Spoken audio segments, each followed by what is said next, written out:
Okay. You ready? Let's do this. You're listening to Explore Magazine's Live the Adventure podcast. This is the podcast that delves deep into the outdoors, will inspire, inform, and get you stoked to explore. And I'm your host, David Webb. Welcome to episode 44 of Explore Magazine's Live the Adventure podcast. I'm your host, David Webb. We have a very special episode today. If you follow our social media and website content, you might know that we did a clothing collaboration with Kevin Callan, aka The Happy Camper. It's for sale on our website. Just go to explore-mag.com and click Gear Shop and you can find the collab. But you also might notice that it was benefiting an organization called Camp Outlook. Well, what is Camp Outlook? Well, in a nutshell, they're a registered charity in Ontario that encourages young people to develop their inner strength, self-worth, and capacity to succeed by giving them the opportunity to participate in extended backcountry canoe expeditions free of charge. So that's the overview. But today, my guest is a man named Greg Grandsen. Greg's on the board of directors at Camp Outlook, and he's going to shed some light on exactly what this incredible organization does, how they empower youth, and how they change the lives of the participants and counselors of Camp Outlook by taking youth who would not ordinarily have a chance to participate in a backcountry canoe trip for impactful and meaningful trips into the outdoors that set them up for a life of success. I'm so impressed with this organization, and I think you will be too. All right, Greg, welcome to Explore Magazine's Live the Adventure podcast. How are you doing today? I'm doing great. It's great to be here. Yeah, I'm really excited about our conversation. I've been thinking about Camp Outlook a lot. But before we get into that, can you introduce yourself to our listeners? Who are you and where are you from? So my name is Greg Grandsen. I grew up in Toronto, but I live in Montreal. I'm a screenwriter and filmmaker. I made a trilogy of mountaineering documentaries in BC, and I've been involved in Camp Outlook for about 9 years now. Amazing. I'm learning stuff about you already. I think I did all my research related to Camp Outlook. We're going to have to touch on that screenwriting thing too as well. But Camp Outlook is kind of why we're here. Followers of Explore might have seen last fall, we launched an apparel and merchandise collaboration with Kevin Callan, the Happy Camper, that was benefiting Camp Outlook. And that was a connection that Kevin Callan facilitated between the two of us. But I would love to hear from you, and I'm sure our listeners would too. What is Camp Outlook exactly? So Camp Outlook is a wilderness program for youth. The idea is to enable youth to build self-confidence, resilience, and teamwork through backcountry canoe tripping, which we run in Algonquin Provincial Park in Ontario. And although we're a member of the Ontario Camps Association, we're not a regular camp. Like, we don't own any buildings. All we own is a bus and a fleet of canoes and camping equipment. And we just do this one thing, which is canoe tripping. Camp Outlook is also unusual because we're an all-volunteer organization and all of our wilderness programs are free of charge. So our campers don't pay anything to come on a canoe trip with us. So it's accessible to youth who otherwise wouldn't have the opportunity to go to summer camp. Who are these campers? Where do they come from? How do they get involved? Our campers are local teens aged 13 to 17 from Kingston and surrounding areas. Some come from disadvantaged backgrounds. We kind of actively go out and recruit them. We talk to schools refer them to us, principals, school counselors, community agencies, group homes, social workers, foster homes. We kind of reach out to them. We say, look, would you like to refer some of your kids to us for a canoe trip this summer? And that's how we get most of our campers. Some of them come back. They've been with us before and they come back for another trip. Nice. And that's kind of more or less how we operate. That's amazing. And so specifically, what's your role there? So my role is I'm a member of the board of directors. The way the board of directors works is we kind of each have a project that we work on, and that can change from year to year. Like, for example, you might be buying new tents for the camp, or you might be working on staff recruitment, or you might be overseeing a podcast. And I've done all those things. It's a role where you can sort of try your hand at a lot of different things. And how long have you been involved? So I've been involved in Camp Outlook for about 9 years now. I joined Camp Outlook kind of late in life. It's normally something that you do when you're at university. I originally applied to Camp Outlook when I was 21. I was doing my undergrad at U of T. I applied to Camp Outlook to become a trip leader. I eventually accepted another job that summer, but then I came back 30 years later and did it at the age of 51 and became a trip leader with Camp Outlook. And that's how I got started. Amazing. How long has Camp Outlook itself been around? So Camp Outlook has been around since 1970. It was founded by Ron Kimberly, who was a Queen's medical student in Kingston, Ontario. And he had an interest in wilderness therapy. But the origin of Camp Outlook goes back a little bit earlier than that. What happened was So Ron Kimberly was on a canoe trip in Northern Ontario with a friend. They were going down the Missinaibi River and they got into some rapids. They couldn't handle it. And the canoe broke up and they got separated. Ron pulled himself out of the water and he found a scrap of canvas from the canoe. And he wrote one word on that piece of canvas with some instant coffee. He wrote the word alive and he left that note and went to go and search for his friend. And he didn't know if his friend was alive. But they found each other and they made their way back to civilization on foot. And during that time, they had kind of an epiphany and they thought, well, maybe we could do something good for the world. And they came up with the idea of founding Camp Outlook. That's incredible. You know, sometimes I think maybe it takes that decisive moment, that pinnacle, that whatever it's a low point or a high point or whatever you want to call it, to come up with those fantastic ideas and think about where your place is going to be in this universe. I'm glad they both emerged okay because it's such an interesting organization. Can you let us know exactly a little bit more about how it operates? So it's all volunteer based, okay? So you own the gear and the transportation system to get kids from that Kingston region up to Algonquin. There's a board of directors. I mean, how does this all operate? Where does your funding come from? Who's all in the board of directors? How does it come together? I mean, it's kind of a small miracle the way it comes together every year because like the board of directors, we're not even in Kingston, Ontario, which is where we're supposedly based. We're kind of scattered around the country. Most of us are former trip leaders ourselves. Okay. So the way it comes together is every winter, we recruit volunteers for the coming summer. So that's what we're doing right now. Right. We're putting out the word that we're looking for volunteers. These are typically young people. They're either at university or they've just finished university. There's no experience required. So like, we're not like Outward Bound where we require people to have their wilderness first aid first and various certifications. We'll take people if they've never even been in a canoe, if they've never held a paddle. But if we see potential in them, we'll train them. So we recruit about 10 to 20 volunteers over the winter. And then we rent a house in Kingston in the summer. It's called the Outlook House. Victoria Day weekend, our new volunteers, they move into the house. That's where they live all summer for the next 3 months. That's our base for the summer. And so they go through 6 weeks of full-time training, which include advanced wilderness first aid, bronze medallion, bronze cross life saving, conflict mediation, youth counseling, and a few other things. We also train them in wilderness leadership. We take them out to Algonquin Park and train them there. And then around July 1st, that's when tripping season starts. Our first camper trips go out and they go out in waves for the next 6 weeks. And we wrap up our season around August 18th and we move out of the house a few days later. The staff go on a short staff retreat and the summer is over. And then we start thinking about next summer and that's how we operate. Amazing. So you're going out in waves starting around Canada Day up until August. How long are the trips themselves? So the trips are 9 to 14 days long. Oh, nice. Nice. Yeah. And they're all in Algonquin Park. And so 9 to 14 days, I mean, we make them that long on purpose because it takes about a week for a camper to kind of get used to life, wilderness, putting up camp, cooking, taking down camp in the morning, getting the canoe, going to the next lake, doing a portage. It takes them about a week till they start to feel confident and strong and they start to master all these little skills of camping. And that's when you start to see real progress. So that's why the trips are at least 9 days long usually. And so then how many would you run? We run about 12 to 15 trips every summer. That's great. Last summer, we took 75 campers out on trip. 75. That's incredible. So circling back to the campers themselves, the participants, you mentioned kind of where they come from, various backgrounds. In a nutshell, if I'm understanding, it's people who probably wouldn't have the opportunity to do this ordinarily. This is something outside of their norm that they want to be interested in and they want to experience, and you want to facilitate that. So what is your hope for them that they get out of it? Well, first of all, we hope they enjoy it.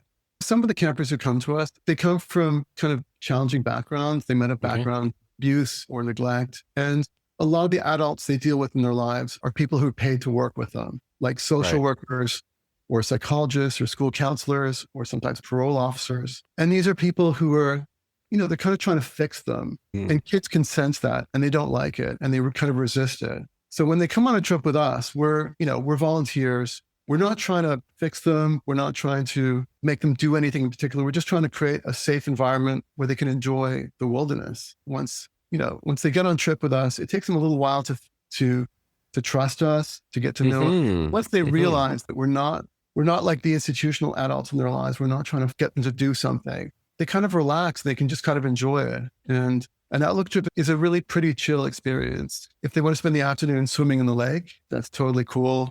If they want to learn how to build a campfire, we show them how to do it. But it's wonderful kind of watching them blossom on trip. Like on one of my trips, I had a kid who was a drug dealer in his high school and he wore a big gold chain. But on trip, he turned into a kid again and he spent all the afternoons in the water playing with his friends. I had another camper on my first trip, a kid who was on medication for ADHD. He couldn't sit still in school and you could see that. But on trip, I watched him spend 2 hours in total concentration building like a little trap for chipmunks. And of course, we don't let them trap the wildlife. But like, I get what you're saying. Yeah. Engaging, being present, being in that moment, being mindful of the surroundings. And yeah, so important. Like he could just calm right down and concentrate on things. The way you can't, like being in the wilderness, it's a natural environment for humans. Being in a school classroom under fluorescent lights isn't. So thinking about obviously having a volunteer staff, top to bottom, but particularly volunteer counselors, there's financial benefits to that. It's less fundraising and stuff. But is then the volunteer nature of it, is that part of the trust building that the kids themselves understand that every single person here is here because they want to be here, not because this is a summer job? Is that also a thought in the volunteer process? Oh, absolutely. There comes a moment on most trips where one of the campers turns to you and asks, okay, how much are they paying you to be here? Tell them, we're not being paid anything. We're here because we want to be here with you. And it completely changes the dynamic after that. Wow. It's kind of hard to describe in a way. Like we're volunteers. We occupy a really special place in their lives for a very short time. We're not their teachers. We're not their psychologists or school counselors. We're not their guardians. We're not their parents. We're there because we want to be there and we want them to enjoy their time in the wilderness, and just for a short time, just for 9 days. And after that, we might not see them till next year, but it's a really special time in their lives. And you can see they really appreciate it. Is it an application process? What's the logistical side of that? It's very simple. There are 2 forms they have to fill out. They fill out a camper application, and then they have to get an adult in their lives to fill out a referral form. It could be a teacher or a social worker. And all it really is basically saying, we think this child would benefit from a canoe trip. And once they submit their paperwork, we put them on a trip, and that's it. What do you see come out of there? Once they're done frolicking in the lake, once they're done watching the birds, going on, and then you see them maybe next year, what do you see grow and blossom within them afterwards? It's really hard to measure the impact that Camp Outlook has on their lives, but we know it's real. There's a social worker in Kingston who referred hundreds of campers to us over the years. And he tells the story of this girl, a 15-year-old girl who was in foster care. She'd suffered abuse. She was having a really hard time. And so he sent her to Camp Outlook for a trip. And when she came back, she said to him, I will never forgive you for sending me to that camp. But she came back the next year and she had to come back again and again until she aged out. And then 12 years later, she sent her daughter to Camp Outlook. Wow. And you can kind of, for kids like that, it's kind of like an oasis of calm in their life. They're adults who are good role models. Like our trip leaders, they're university students who are quite idealistic. They're given a summer to work with youth, people they've never met before in their lives. And they're lovely people to be around. And they're wonderful role models for the campers. It's fun for them to spend time with them. It's kind of eye-opening for them. It almost sounds like an exaggeration to say that a 9-day canoe trip can change a child's life. Our campers, they have a number of tasks that they have to do on trip. They have to paddle the canoe to get across the lake. They have to carry pack to get through the portage. They have to set up their own tents. They have to gather firewood. And these seem like really simple things, but for a kid who might be failing at school, who might be having trouble at home, these are big accomplishments and they're really proud of them and it stays with them. And if they do those things, then maybe they can say, well, I could do this 2-kilometer portage in Algonquin Park. Maybe I can do something else. Maybe I can graduate from high school. Maybe I can go to university. And so you hear stories. Like I remember there was a story from the 1970s of a camper.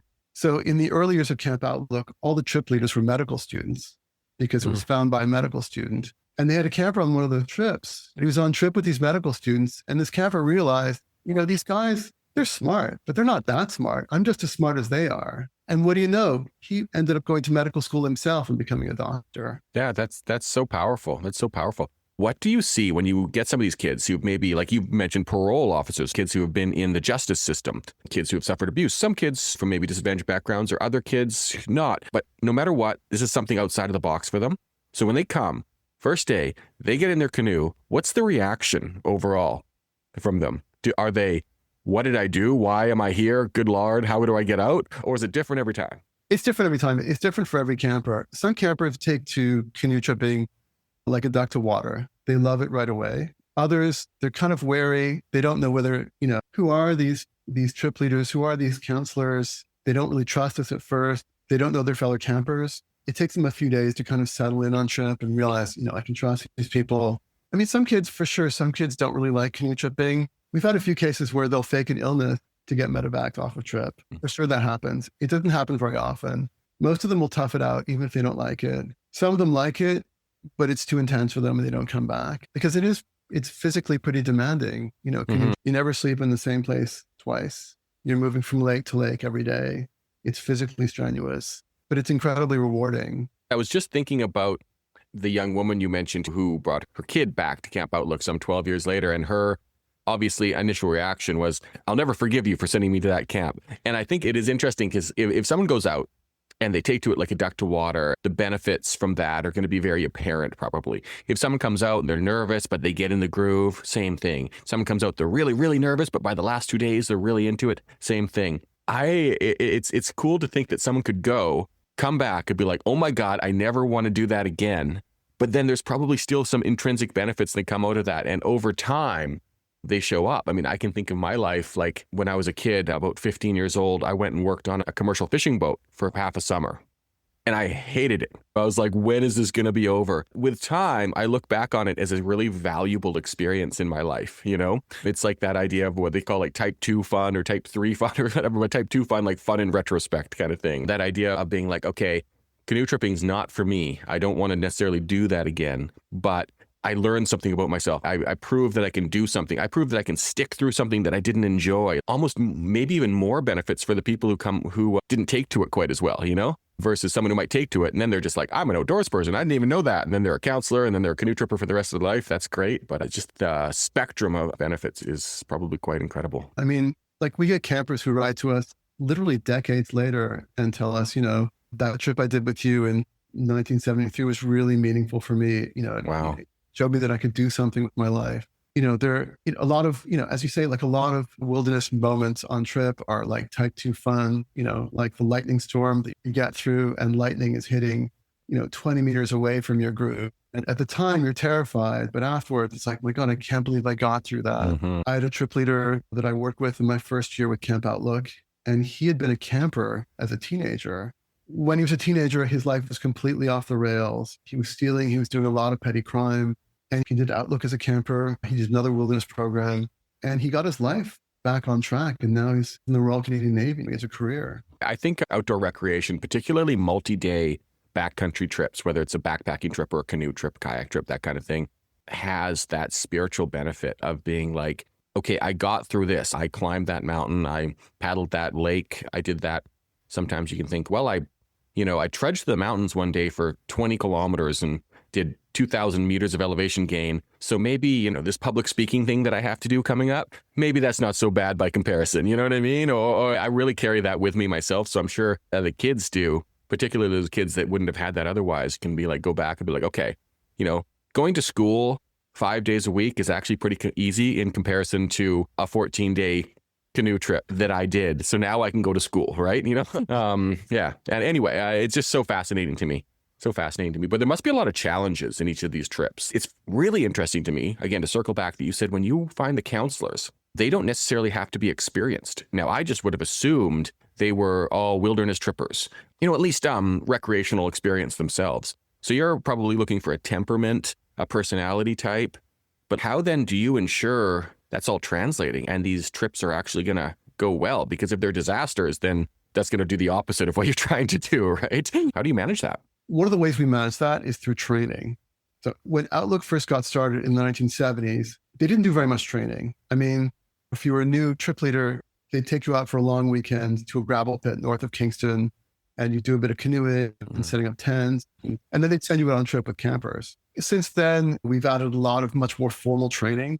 And so now we do 6 weeks of full-time training before we let a leader out on trip with campers, so teenagers. And that training includes advanced wilderness first aid. And we have a great first aid instructor. Mm-hmm. It's very realistic training, which is great. We get them to do Bronze Cross life saving so that if there's trouble, and if there's ever an incident on the water, they can deal with it. They can help the campers. We take them out into Algonquin Park for 8 days and we train them in wilderness skills and wilderness leadership. We have to be 100% sure that we can send them out on trip with campers. And if we're not, then we don't let them go out with campers. The other way that we ensure that trips go well is we make sure every trip goes out with 2 or 3 trip leaders. And what we do is we make sure that those trip leaders are friends because it makes a huge difference on trip. Group dynamics. Oh my gosh. Yes. Can make or break a trip. I mean, you could have 3 experts and have it go bad and 3 novices and have it go well, So yeah. That's exactly right. I mean, people want to trip with their friends when it becomes a wonderful experience and you have a great time.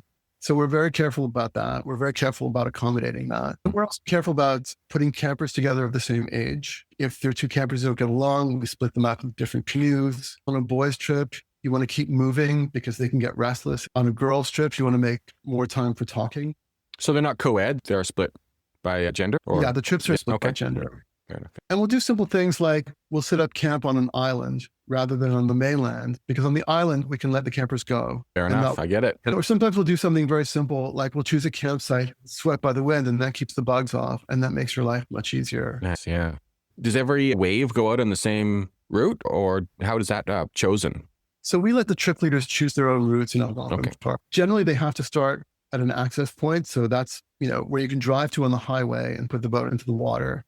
And there's only a certain number of access points in Algonquin Park. And so we try to let the trip leaders choose their own routes. A lot of time we'll do a lot of the same routes again, but it's always nice when the trip leader can come up with a new route, try something new that we haven't done before. So the camp counselors, again, you mentioned right now, you're trying to recruit them.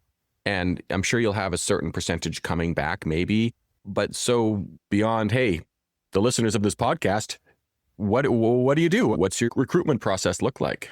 So yeah, as I mentioned earlier, we're recruiting trip leaders right now for the coming summer. So we're trying to get the word out. And if, you have any young people in your life, please, have them go to our website, which is campoutlook.ca/summer volunteers. So the most effective way that we recruit trip leaders is through word of mouth.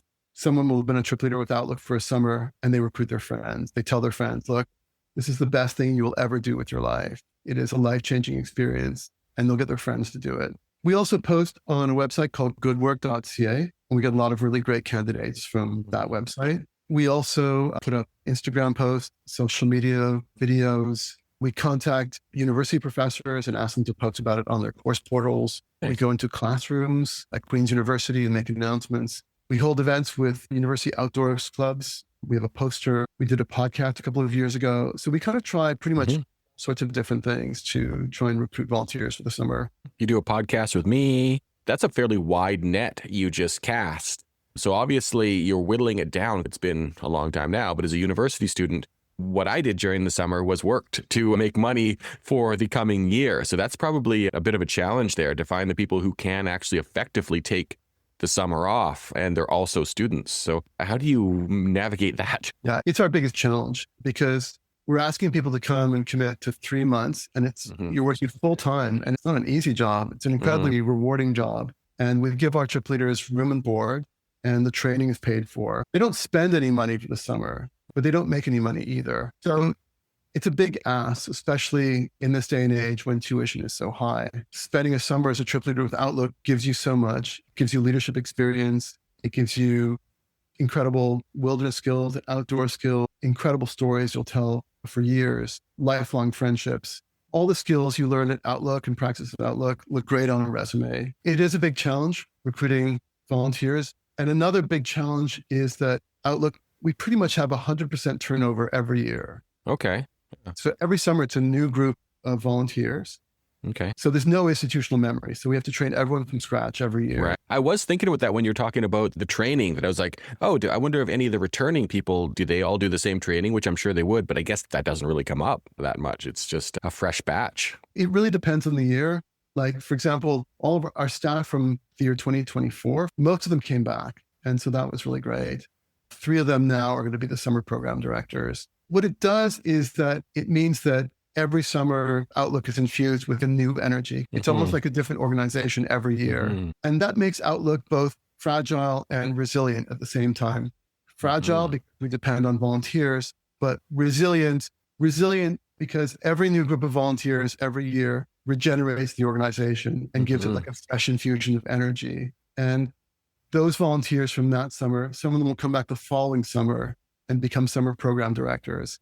Right. And so the organization is like self-regenerating, and it's done that every year since for 56 years. That's so cool. And I know we talked a lot about what all the campers are getting out of it.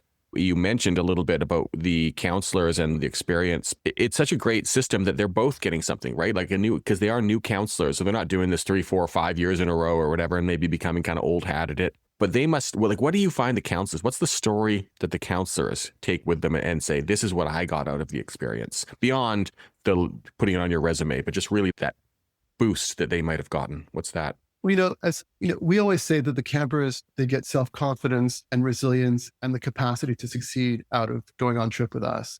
But the counselors get the same thing. The counselors go through exactly the same process, doing things that they never thought they were capable of doing, of accomplishing things they never thought they could manage. And they get to the end of the summer and they're like, I can't believe I did all those things this summer. And it just fills them with self-confidence. I mean, one of our trip leaders a couple of years ago, he got through the summer and he was so self-confident that he did something he never thought he would do. He bought a plane ticket to New Zealand and got a job there and lived there for a year and worked in New Zealand. It was something he never thought he could do. Wow. So it has a kind of transformative effect on the trip leaders as well. Like it fills them with self-confidence. They've done things they never thought they could do. I've done things I never thought I could do. And it kind of sets them up to do bigger things in life. And sometimes it sets them on a career path as well. Such a wonderful story. When you're talking about, obviously, yourself and everyone, human being involved in Camp Outlook is a volunteer. Now, that's great, but you need a bus. You need to fuel the bus. You need to fix the bus. I don't know if anyone on your team is certified bus driver. Maybe you need to hire a bus driver. I don't know, but you need to buy tents. You need all this stuff. How do you fund it all? That's a great question. So how is Outlook funded? So Outlook is funded largely by its past volunteers. So since we've been operating since 1970, roughly 800 young people have been trip leaders with Outlook over the years. And they're kind of like the base of our community. And it's their donations that mostly finance Outlook. We also get some funding from Queen's University in the form of an opt-out student fee. And we also get grants from time to time.